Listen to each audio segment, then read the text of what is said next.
Hello, and welcome back to One Idea Away.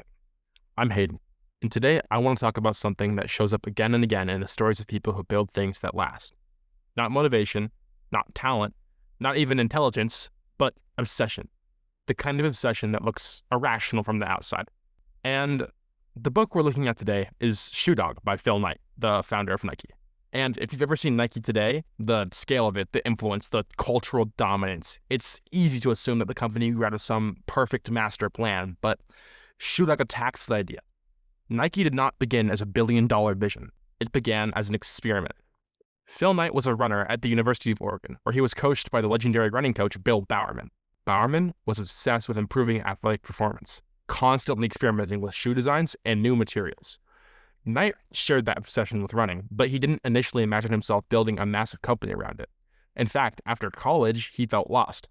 He didn't know what he wanted to do with his life. And that's actually where his story starts. Knight had what he called a crazy idea: import high-quality running shoes from Japan and sell them in the United States. At the time, the athletic shoe market was dominated by European brands like Adidas and Puma, but Japanese manufacturing was improving rapidly, and Knight believed that Japanese shoes could match the European quality at lower prices. That was his idea. Not world domination, not some cultural revolution, but just a belief that something could be done better. And what's fascinating is how uncertain everything in this project was. Knight flew to Japan with almost no experience and struck a distribution deal with a company called Onitsuka Tiger. Then he returned to the United States with a shipment of shoes and started selling them out of the trunk of his car. The founder of Nike began by driving to track meets and opening his trunk. That image is important, because when we look at huge companies today, we forget how fragile they could have been in the beginning. For years, Knight operated under financial pressure. He borrowed money from banks, he reinvested every single dollar back into his company, and he lived with the constant fear that one shipping delay or one bad season of sales could collapse everything in his business. And there were moments when his company almost died. Banks threatened to cut off his credit, suppliers questioned their relationship with the US, and competitors tried to push him out. And during all of this, Knight didn't feel confident. And to me, that was one of the most striking things about Shoe Dog, because Phil Knight, the founder of one of the most dominant brands in the world, constantly felt like an imposter.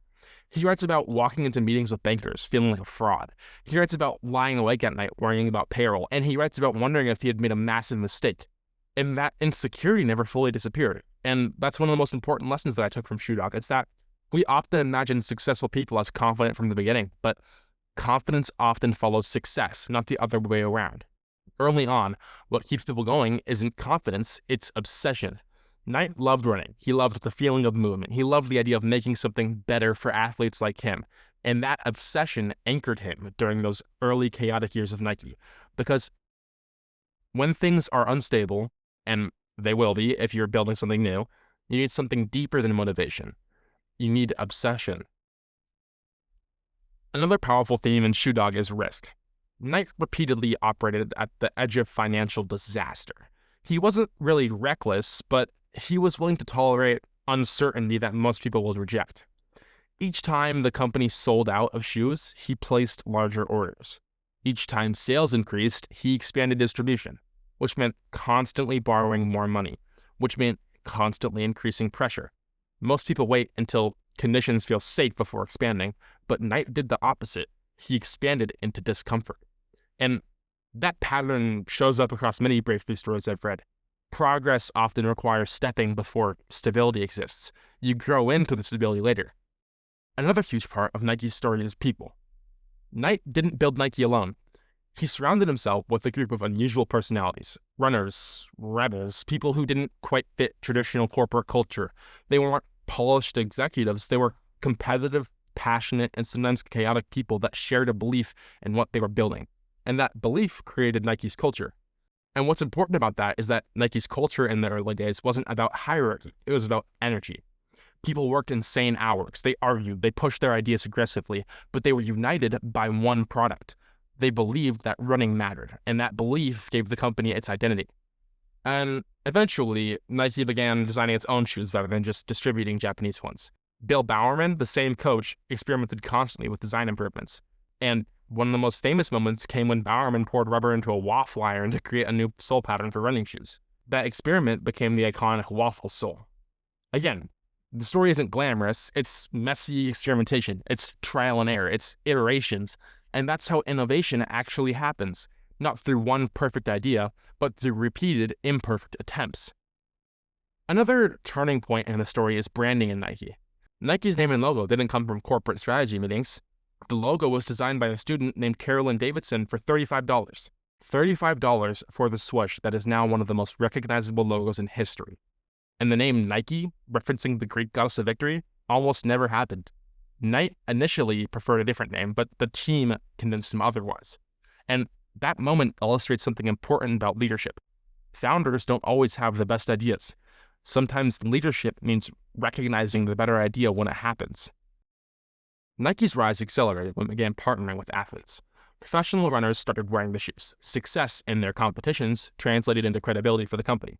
But the company's biggest cultural leap came when it embraced bold storytelling.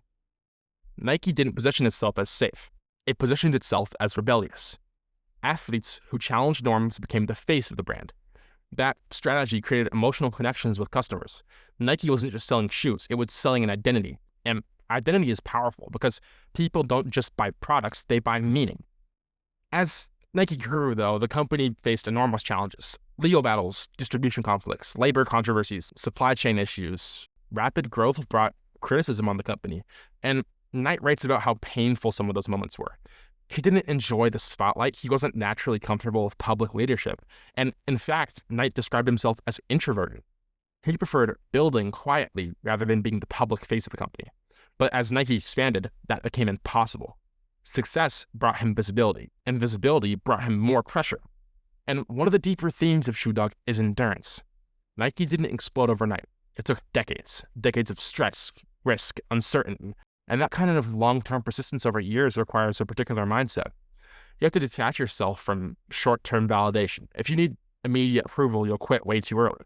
Knight didn't receive widespread recognition until long after Nike was stable. And during the early years, many people thought the business was impossible or temporary. But internally, the team believed, not loudly, arrogantly, but steadily. They kept building the company. And this leads to one of the most powerful ideas from the book. Build before permission.